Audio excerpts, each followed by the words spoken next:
Era muito árido, pior do que qualquer deserto que o homem conheça, sem nenhum sinal de vida sequer. Não havia uma única árvore, ou sinal de grama, ou de qualquer coisa viva à nossa vista. Verdadeiramente, tratava-se de um lugar depressivo. Paramos em frente a um portão. E ele disse: Victoria, agora iremos passar pelo portão. E as coisas que você irá ver, irão assustá-la, e também entristecê-la. Mas você deve ficar tranquila, e certa de que você estará protegida, em todos os lugares que irei levar-lhe. Apenas abra bem os olhos, e observe todas as coisas que irei mostrar-lhe. Eu estava aterrorizada, e comecei a chorar. Então pedi a ele que levasse-me de volta para casa. Disse-lhe que eu não queria ir naquele lugar, pois pude ver através do portão o que acontecia lá. Ele me olhou e disse: Paz seja convosco. Eu estou com você. Nós temos de ir lá, pois o tempo passa muito rápido. Nós adentramos o portão. Eu sequer conseguiria descrever o horror daquele lugar. Estou plenamente convencida de que não há lugar pior do que aquele em todo o universo. Aquele lugar era enorme, e tive a sensação de que ele expandia-se continuamente.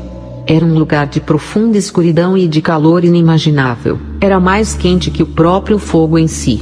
Eu não pude ver chamas de fogo ou a origem do calor, mas era quente demais. O lugar era infestado de moscas de todos os tamanhos. Verdes, pretas, cinzentas. Todo tipo imaginável de mosca havia lá. Também haviam vermes pequenos, finos, pretos, em todos os lugares, rastejando por todo aquele local. Os vermes começaram a subir em cima de nós, e as moscas também cobriam nossos corpos. O lugar padecia de um mau cheiro tão intenso, que não há palavras que possam descrevê-lo. Era um cheiro 100 vezes pior que a carne mais podre que já vi em toda a minha vida. Aquele lugar era absorto em sons de gemidos e ranger de dentes, além de risadas demoníacas. Mas o pior é que aquele lugar estava cheio de pessoas. Eram tantas pessoas que chegava a ser incontável.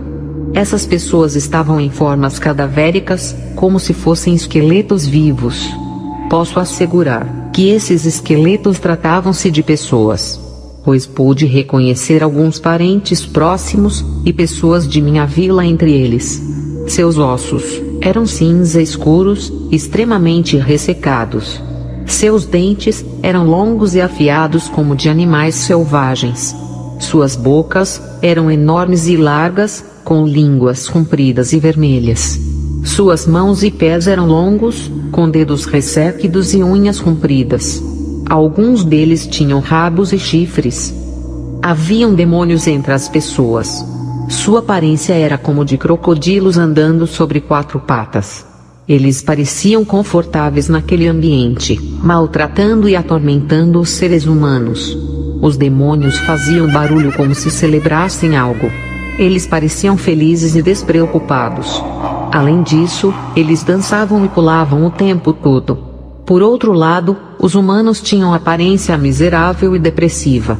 Um estado de completo abandono e desesperança. O barulho que os humanos produziam era causado pela dor. Eles choravam, gritavam, rangiam os dentes em uma desesperada situação de dor e agonia inimagináveis. A quantidade de pessoas naquele lugar era inumerável, mas pude ver claramente que a grande maioria era de mulheres. Eles estavam divididos em vários grupos diferentes. Apesar de divididos em grupos, não era possível estimar o número de pessoas em cada grupo separado, pois os grupos eram enormes. Então ele me levou a um desses grupos na parte leste. Ele me olhou e disse: Victoria, este é o grupo das pessoas que se recusaram a perdoar outras pessoas. Eu lhe disse várias vezes e de maneiras diferentes que elas deveriam perdoar, mas rejeitaram-me. Eu lhes perdoei por todos os seus pecados, mas elas se recusaram a perdoar outras pessoas. Seu tempo já passou, e agora elas se encontram aqui. E ficarão aqui por toda a eternidade.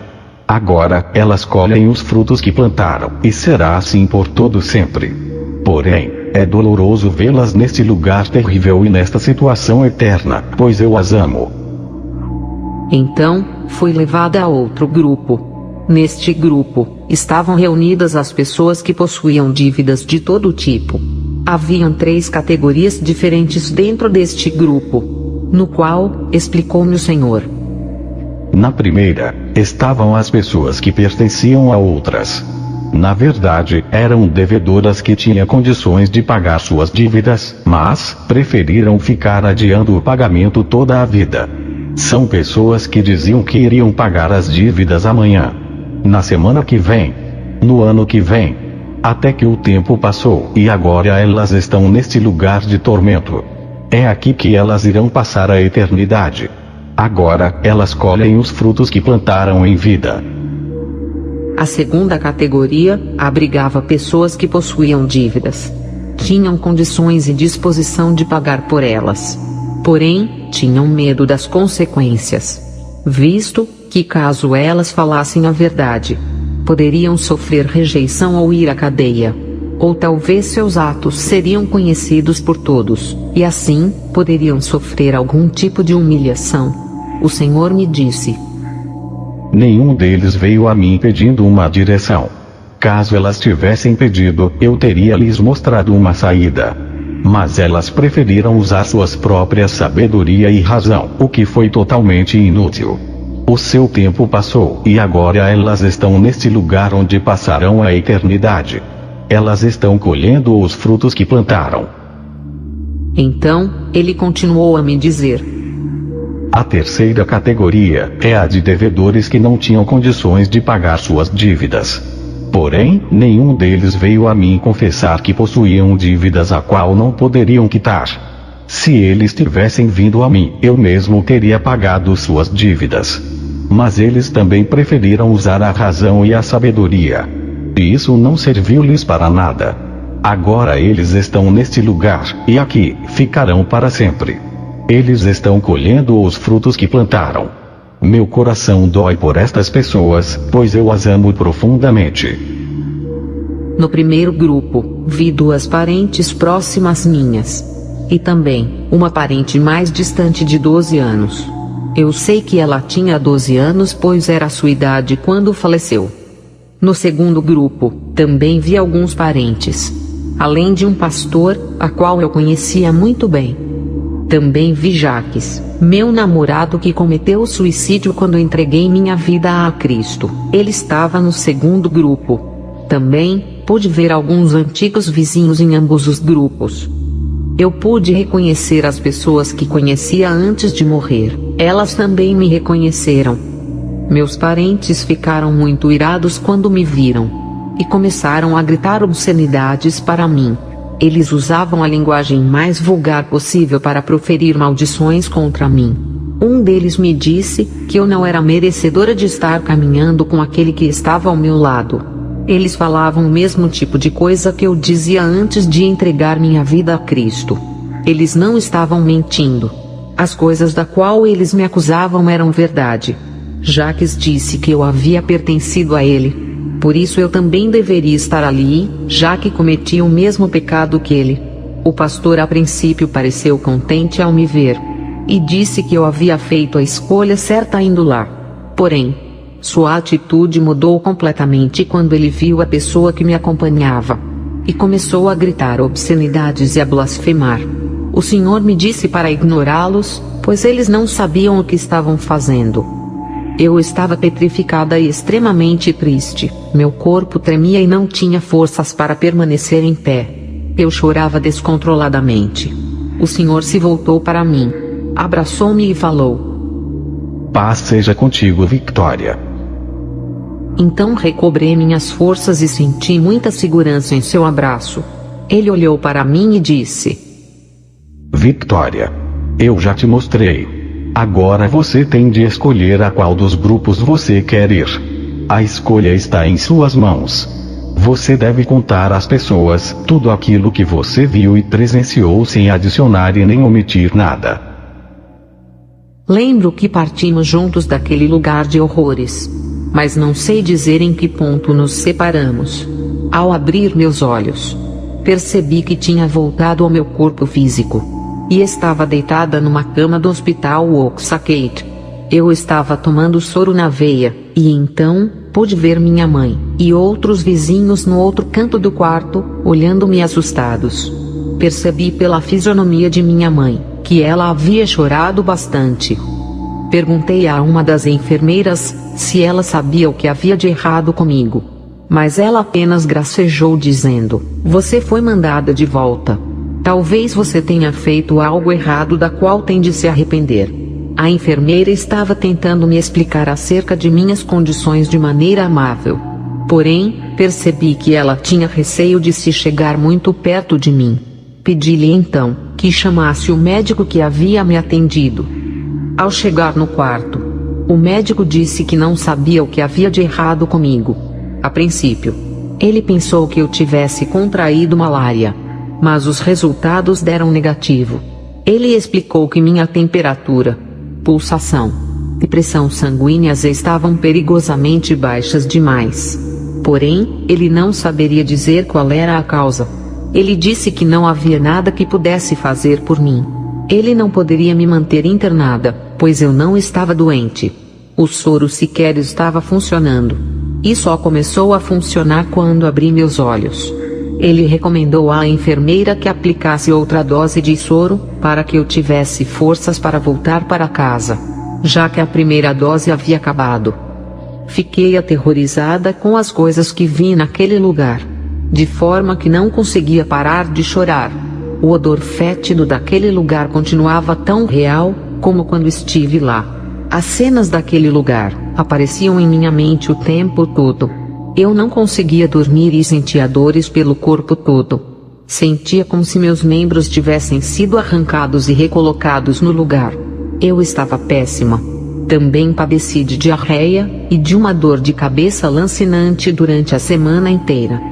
Eu estava convencida de que não deveria contar a ninguém acerca dessa experiência. Pois afinal, quem iria acreditar? O que as pessoas iriam pensar? Continuei falando a mim mesma, que jamais poderia relatar minha experiência a alguém. Então, uma de minhas líderes na igreja telefonou 3 dias depois, perguntando se estava bem, já que eu havia lhe enviado uma mensagem de texto, pedindo que orasse por mim. Quando dei por mim, percebi que já tinha lhe contado praticamente toda a história. Nessa hora, eu queria poder chutar a mim mesma. Comecei a chorar, pois estava convencida de que este havia sido o maior erro de minha vida. Agora que a história já havia sido contada, não havia como escondê-la de mais ninguém. Percebo agora que quando Deus quer que algo seja dito, será dito. Ele é Deus acima de todas as coisas. Em 19 de agosto, sentia-me fraca e trêmula, enquanto ondas de eletricidade percorriam todo o meu corpo. À noite, vi uma luz brilhante entrando pelo quarto. E no meio da luz, estava aquele mesmo homem de antes. Desta vez, ele sentou-se numa cadeira próxima à minha cama. Eu não tinha ideia de onde veio aquela cadeira, mas ela apareceu assim que ele se mostrou disposto a se sentar. Era uma bela cadeira feita de ouro maciço. O aspecto era de uma cadeira convencional, com apoio nas costas. Em cada perna havia uma estrela prateada incrustada no ouro. Também havia uma estrela no meio do apoio para as costas. Haviam também rodas em cada perna. Após saudar-me, ele me olhou e disse que sabia que eu tinha muitas dúvidas acerca de sua identidade. Por isso, ele veio se revelar a mim e me explicar algumas das coisas que presenciei. Ele disse: Eu sou Jesus Cristo, seu Salvador. Caso você tenha alguma dúvida, olhe para as minhas mãos. Aquele lugar onde fomos é o inferno. Quando olhei para as suas mãos, vi cicatrizes no lugar perfurado pelos pregos. Querido amigo, quero lhe dizer que o inferno não é produto da imaginação de alguém, e sim, um lugar real e nem um pouco agradável. Ele não foi feito para as pessoas, e sim, para Satanás e seus demônios. Nosso lugar é no céu, ao lado de Jesus Cristo. Mas para isso, precisamos escolher a Jesus antes que seja muito tarde. Hoje, ao ouvir sua voz, não endureça seu coração. Aceite Jesus como seu Salvador pessoal hoje mesmo. E viva para Ele. O inferno é um lugar terrível. É um lugar de medo e tristeza. É um lugar de tormento, de choro eterno e de ranger de dentes. Satanás quer levar o maior número possível de pessoas para lá. Não coopere com ele, mas coopere com Jesus Cristo. E assim, você viverá. Não morrerá. Eu não entendia como o Senhor podia me dizer para escolher um dos dois grupos que Ele me mostrou no inferno, sendo que eu já era uma cristã nascida de novo. Aceitei-o em minha vida. E mesmo assim, Ele ainda me dizia para decidir se eu queria ir ou não para o inferno. Eu não conseguia compreender. Então, comecei a orar. E pedi a Deus que me desse a revelação daquilo que Ele queria dizer e daquilo que Ele queria que eu fizesse. O Senhor me revelou então, que eu ainda possuía ressentimento. E não liberava perdão a uma de minhas irmãs, e uma de minhas primas. Pedi ao Senhor que me perdoasse por minha falta de perdão. Depois pedi perdão à minha irmã por ter guardado rancor e amargura em relação a ela. Além disso, Ele me instruiu a pedir perdão à minha prima também. O Senhor também me atentou ao fato de que eu havia conseguido meu emprego de professora, usando um falso diploma. E Ele considera isso uma forma de roubo e dívida. Eu estava determinada a fazer o que é certo. E pedi ao Senhor que me ajudasse a solucionar esse problema e que me mostrasse o que eu deveria fazer. Pois tratava-se de um crime grave, que poderia me colocar atrás das grades. Ele me instruiu a ir ao departamento de educação, a fim de confessar o que havia feito. Eu estava pronta a ir para a cadeia, o que era inevitável. No entanto, tive a oportunidade de provar da misericórdia do Senhor de forma tremenda. Os oficiais do departamento de educação me disseram que eu deveria escolher uma das opções: pagar todos os salários que recebi do governo, ou não pagar. Eles prometeram não levar o caso à imprensa, pois ficaram admirados com minha confissão. O nosso Deus é um Deus fiel que honra a sua palavra. Caso você esteja numa situação similar, eu quero encorajá-lo a fazer o que é certo. Não importa quais sejam as consequências. Você até pode ser mandado para a cadeia terrena. Mas lembre-se, que ela é temporal. Não há dor ou vergonha comparáveis a uma eternidade afastada de Deus. O inferno não é um bom lugar para se estar. É melhor permitir que Deus julgue você agora mesmo antes que seja tarde demais.